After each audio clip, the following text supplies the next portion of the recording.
नमस्कार दोस्तों, मेरा नाम सौरभ मंगल है। मैं जीपीसी करौली में प्रवक्ता यांत्रिकी के पद पर पदस्थ हूँ। आज हम बात कर रहे हैं थर्ड ईयर डिप्लोमा की subject management and entrepreneurship, unit number 5। इसका सब्जेक्ट कोड है ME 310। Unit number 5 financial management की हम बात कर रहे हैं। तो देखते हैं सबसे पहले कि फाइनेंशियल मैनेजमेंट होता क्या है। तो financial management is mainly concerned with the proper management of the funds. The financial manager must see that funds are procured in such a manner that risk, cost and control considerations are properly balanced and there is optimum utilization of the funds। तो जो भी funds हो उनका properly management करना, right, उनका optimum utilisation करना, risk को कम से कम रखना, ये सब काम जो है फाइनेंशियल मैनेजमेंट के अंतर्गत आता है। According to Solomon, financial management क्या है? Is concerned with the efficient use of the economic resources. तो जितने भी इकोनॉमिक रिसोर्सेज हैं उनका एक एफिशिएंट यूज़ करना ही फाइनेंशियल मैनेजमेंट कहलाता है। एक दूसरे और साइंटिस्ट हुए, उनका नाम है फिलिपटस। इनके अनुसार financial management is concerned with the management decisions that result in acquisition and financing of the long term and short term credits for the firm. मतलब ये एक तरीके से डिसीजंस हैं जो फाइनेंशियल मैनेजमेंट के थ्रू लिए जाएंगे, जिन पर कि डिपेंड करेगा कि फर्म को लॉन्ग टर्म और शॉर्ट टर्म में कितना क्रेडिट मिलने वाला है। अगर हम बात करें ऑब्जेक्टिव्स की, तो दो टाइप के ऑब्जेक्टिव होते हैं। कुछ तो होते हैं बेसिक ऑब्जेक्टिव, मतलब ये तो फुलफ़िल होने ही चाहिए, और कुछ होते हैं अदर ऑब्जेक्टिव्स, मतलब जो भी फुलफ़िल होने चाहिए अगर आपको कंपनी की अच्छी साख बनानी है। बेसिक ऑब्जेक्टिव्स में क्या है? जैसे कि प्रॉफिट का मैक्सिमाइजेशन करना, ज़्यादा से ज़्यादा प्रॉफिट हो, मेंटेनेंस होना चाहिए लिक्विड एसेट का, और वेल्थ का मैक्सिमाइजेशन। लिक्विड एसेट मतलब लिक्विड मनी या लिक्विड एसेट वो है जो पूंजी आपके हाथ में रहती है हमेशा। जैसे कि अगर हम बात करें, सपोज हमने कोई ज़मीन खरीद रखी है तो वो लिक्विड एसेट नहीं है। क्यों? क्योंकि ज़मीन को आप तुरंत नहीं बेच सकते। लेकिन अगर आपने सोना ख़रीदा हुआ है तो वो लिक्विड एसेट है, क्योंकि आप जब चाहें, जितनी टाइम में चाहें, आप फटाफट से सोना बेच के पैसा आपको मिल जाता है। तो कुल मिला के बात ये है कि आपको लिक्विड एसेट का भी मैनेजमेंट रखना है। आपको हर वक्त आपके हाथ में कुछ लिक्विड मनी रहनी चाहिए। अदर ऑब्जेक्टिव्स की बात करूं तो वो क्या है कि आपकी कंपनी में जो भी शेयर होल्डर्स होंगे उनको अच्छा रिटर्न मिलना चाहिए। इसके अलावा आपको रिजर्व्स बनाने हैं, मतलब ग्रोथ और एक्सपेंशन। अगर आपको अपनी कंपनी का एक्सपेंशन करना है, अगर आपको ग्रोथ करवानी है कंपनी की, तो आपको रिजर्व्स बनाने पड़ेंगे, अपना मतलब पैसा इकट्ठा करना पड़ेगा। इसके अलावा मैक्सिमम ऑपरेशनल एफिशिएंसी जो है उसको भी इंश्योर करना है, और effective utilisation of the finance भी देखना है, और ensuring the financial discipline in the organisation. मतलब ऑर्गेनाइजेशन में ये नहीं होना चाहिए कि जो भी ऊपर वाले पदों पे बैठे हुए हैं वो पैसे का दुरुपयोग करें। ऐसा कुछ नहीं होना चाहिए। एक पर्टिकुलर डिसिप्लिन हमेशा मेंटेन रहना चाहिए। अगर अब बात करें स्कोप की, तो इस फाइनेंशियल मैनेजमेंट के अंदर हमें क्या क्या चीज़ें, उसके स्कोप में क्या क्या चीज़ें आती हैं। तो एस्टिमेटिंग द फाइनेंशियल रिक्वायरमेंट, सबसे पहले तो रिक्वायरमेंट की चर्चा की जाएगी कि फाइनेंशियल रिक्वायरमेंट्स क्या क्या हैं।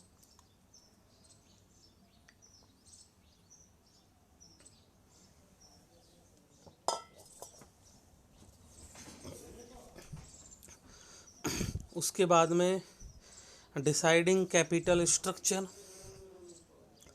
कि किस तरीके से आपको कहाँ पैसा लगाना है। फिर आपको देखना पड़ेगा कि जो फाइनेंस आप जहाँ से करवाएंगे उसका सोर्स क्या है, सोर्स ऑफ फाइनेंसिंग देखनी पड़ेगी।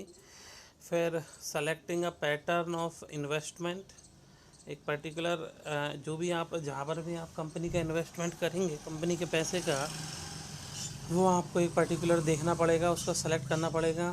फिर कैश का मैनेजमेंट देखना पड़ेगा, implementing the financial controls, okay, और proper use of the surplus funds, okay, ये सब जो है इसके अंतर्गत आएगा।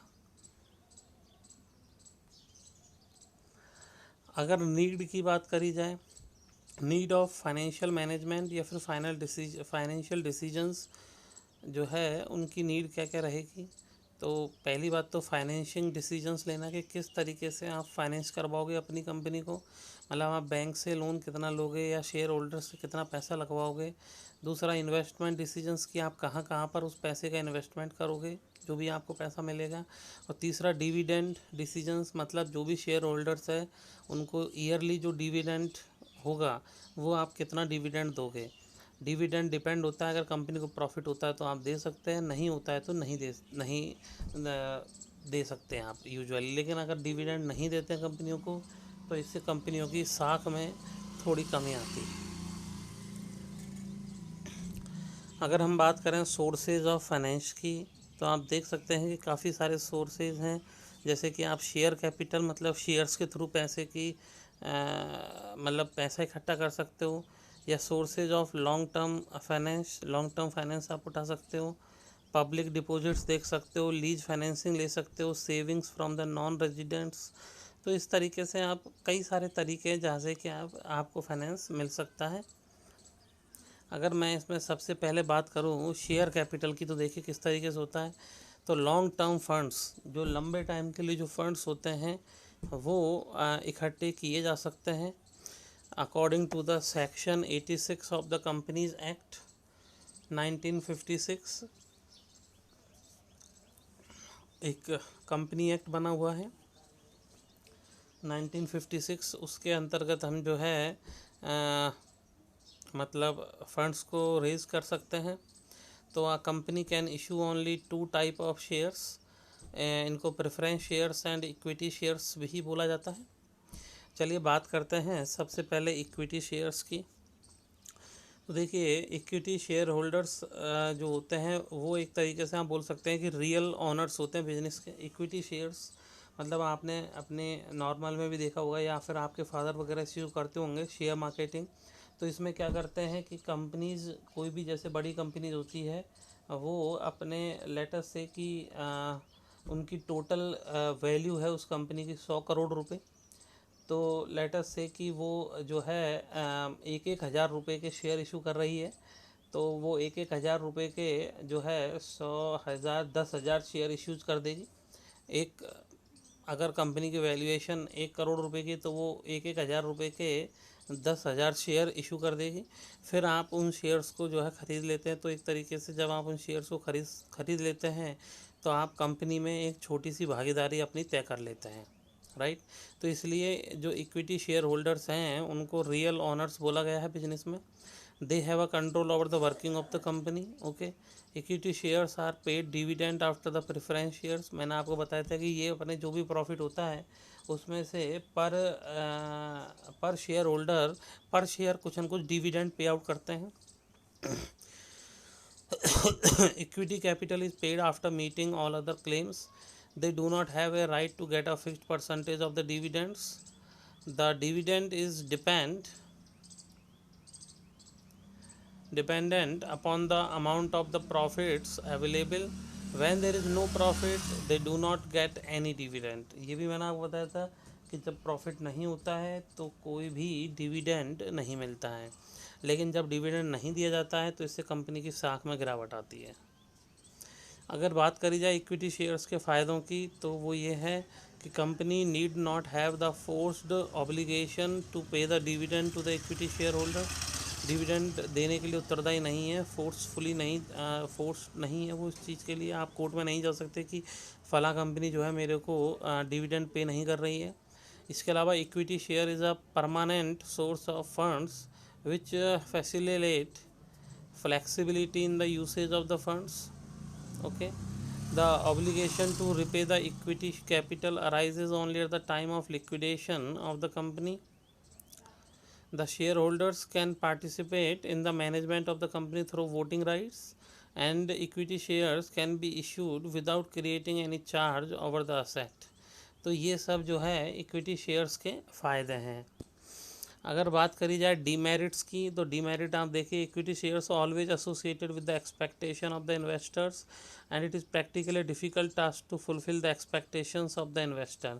तो इन्वेस्टर्स की एक्सपेक्टेशन के ऊपर डिपेंड करता है कि वो आपका शेयर कितना खरीदेगा और कब खरीदेगा। Equity share holders have to bear all the losses at the time of the liquidation, ये बहुत डिमेरिट है। And interruptions of the many persons are involve in the company working, so in some cases it creates delay in the decision making. When the finance has to raised for less risky projects, then this is not a good source of raising the finance. तो जब भी finance जो है उसको raise किया जाता है किसी भी कम रिस्क वाले प्रोजेक्ट के लिए, तो ये अच्छा सोर्स नहीं है कि आप इक्विटी से उस पर्टिकुलर फाइनेंस को इकट्ठा करें, पैसे को इकट्ठा करें। If only equity shares are issued then the company can not avail the benefits of trading on equity.